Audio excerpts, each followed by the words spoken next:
Hello friends, എല്ലാവർക്കും സ്വാഗതം പുതിയ വീഡിയോയിലേക്ക്. ഇന്ന് ഞാൻ വന്നിട്ടുള്ളത് ഉഴുന്നോ പച്ചരിയോ ഒന്നും ഇല്ലാതെ വെറും 10 മിനിറ്റിൽ തയ്യാറാക്കാൻ പറ്റുന്ന നല്ല ടേസ്റ്റി ആയിട്ടുള്ള ഒരു ദോശ റെസിപ്പി ആയിട്ടാണ്.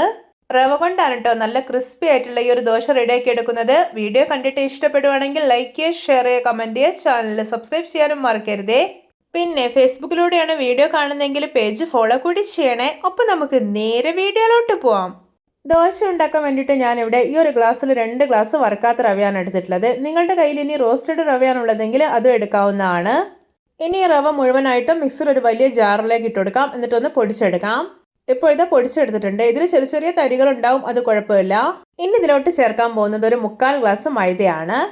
ഈ മൈദയ്ക്ക് പകരം നിങ്ങൾക്ക് ഗോതമ്പ് പൊടിയും യൂസ് ചെയ്യാവുന്നതാണ്. ഇനി ഇതിലോട്ടൊരു 2 ടീസ്പൂൺ പഞ്ചസാര ഇട്ട് കൊടുക്കാം. ഇനി ഇതിലോട്ടൊരു 1/4 ഗ്ലാസ് തൈര് ചേർത്ത് കൊടുക്കാം. ഞാനിവിടെ അത്യാവശ്യം നല്ല പുളിയുള്ള തൈരാണ് എടുത്തിട്ടുള്ളത്. ഇനി ഇതിലോട്ട് 1 ഗ്ലാസ് വെള്ളം ഒഴിച്ചു കൊടുക്കാം. എന്നിട്ട് ഇതൊന്ന് മിക്സ് ചെയ്തെടുക്കാം. ശേഷം നല്ല സ്മൂത്ത് ആയിട്ടൊന്ന് അരച്ചെടുത്ത് വരാം. ഇപ്പോൾ ഇത് മാവ് കണ്ടോ, നല്ല സ്മൂത്ത് ആയി തന്നെ അരച്ചെടുത്തിട്ടുണ്ട്. ഇനി ഇതൊരു ബൗളിലേക്ക് മാറ്റി കൊടുക്കാം. ഇനി ഇതിലോട്ടൊരു 1/4 ഗ്ലാസ് ജാറ് കഴുകിയിട്ട് വെള്ളം കൂടി ഒഴിക്കുന്നുണ്ട്. ഇപ്പം ഞാൻ ഈ ഒരു മാവിലോട്ട് ടോട്ടൽ 1/4 ഗ്ലാസ് വെള്ളമാണ് ഒഴിച്ചിട്ടുള്ളത്. ഇനി ഇതിലോട്ട് ആവശ്യത്തിന് ഉപ്പ് ചേർത്ത് കൊടുക്കാം. എന്നിട്ട് നന്നായിട്ടൊന്ന് മിക്സ് ആക്കി എടുക്കാം. ഈ ഒരു ബാറ്ററിന്റെ കൺസിസ്റ്റൻസി എന്ന് പറയുന്നത് ഓവർ ടൈറ്റ് ആവാനും പാടില്ല, എന്നാൽ ഓവർ ലൂസ് ആയി പോവുകയും ചെയ്യരുത്. ഒരു മീഡിയം പാകത്തിൽ വേണം മാവ് റെഡിയാക്കി എടുക്കാനായിട്ട്. ഞാനിവിടെ ഇൻഗ്രീഡിയൻസിന്റെ അളവെല്ലാം വളരെ കറക്റ്റ് ആയിട്ടാണ് പറഞ്ഞിട്ടുള്ളത്. ഇതുപോലെ എടുത്താൽ മതി. ഇനി ദോശ ഉണ്ടാക്കിയെടുക്കാം. അതിനായിട്ട് ഞാനിവിടെ ഒരു തവ നന്നായിട്ട് ചൂടാക്കി എടുത്തിട്ടുണ്ട്. ഇനി ഫ്ലെയിം ഒരു മീഡിയത്തിൽ വെക്കുക. ശേഷം ഒരു തവി മാവ് ഒഴിച്ചിട്ടൊന്ന് പരത്തി കൊടുക്കാം. ഇപ്പോൾ ഇത് ദോശ ഡ്രൈ ആയി വരാൻ തുടങ്ങിയിട്ടുണ്ട്. ഇനി ഇതിന്റെ മേലെ കുറച്ച് ഓയിൽ സ്പ്രെഡ് ചെയ്ത് കൊടുക്കാം. ഈ ഓയിലിന് പകരം നിങ്ങൾക്ക് ഗീ ബട്ടറൊക്കെ യൂസ് ചെയ്യാവുന്നതാണ്. ഇപ്പോൾ ഇത് ദോശ കണ്ടോ, നന്നായിട്ട് മൊരിഞ്ഞ് നല്ല പെർഫെക്റ്റ് ആയി തന്നെ റെഡി ആക്കിയിട്ടുണ്ട്. ഇനി ഇത് തവയിൽ നിന്ന് എടുത്തു മാറ്റാം.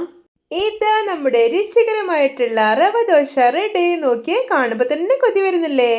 ഇതുപോലെ മറ്റുള്ള എല്ലാ ദോശയും റെഡി ആക്കി എടുക്കാം. ഉഴുന്നോ പച്ചരിയോ വേണ്ടേ വേണ്ട, തലേ ദിവസം മാവ് അരച്ചു വെക്കേണ്ട.